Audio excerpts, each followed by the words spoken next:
Hello and welcome to another Stitchmastery tutorial with Amanda from Atlas Knits. In this video, I'm going to show you how you can create a user library for stitches in Stitchmastery.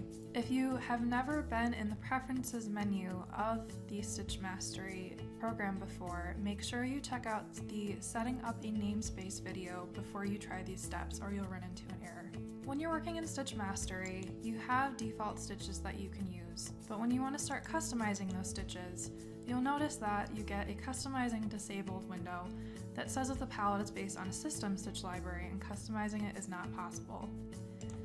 To create our own customized stitches and to create new stitches, we need to create a new stitch library. To do that, we can choose a template that Stitchmastery has provided for us. We have two of them. One of them is the dot template, which is most common in patterns from what I've seen. And it uses the standard knits as a blank space and purls as a dot. And for cables, it also uses dots to indicate purls.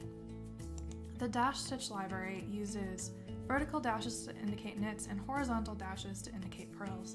And the cables use color, a blackened area, to indicate which are knit and which are purled. Once you've decided on a template, you can go create your new stitch library. Click on Tools and click on Preferences.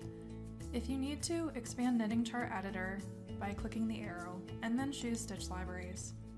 You can see the two default Stitchmastery libraries here. There's the Dot English and the Dash English. I'm going to use Stitchmastery.English to create a new library. I'm going to select it from the dropdown and then click Extend, which is going to make a copy of it that I can use to customize. I'm going to give it a name, and I'm going to give it a description. You can choose the language as well as the library extended, so if you chose the wrong one in the last step, you can switch to Dash Now or Dot Now from this dropdown. Choose the folder that you want to save your Stitchmastery library and give your Stitchmastery library a file name. Clicking OK is going to create that stitch library and open your new stitch library so that you can start customizing it. For now, I'm just going to click OK, but I can always find that again from going to User Libraries, selecting it, and clicking Edit View. If I want to set the stitch library as a default for all new charts that I create, I can do so by selecting it from this drop-down menu, Default Stitch Library, and clicking OK.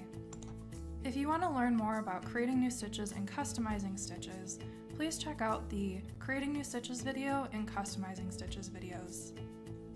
Are you finding value in this free content? Consider becoming a Patreon supporter and getting access to behind the scenes, an exclusive community, and some awesome perks. Check it out at patreon.com/atlasknits.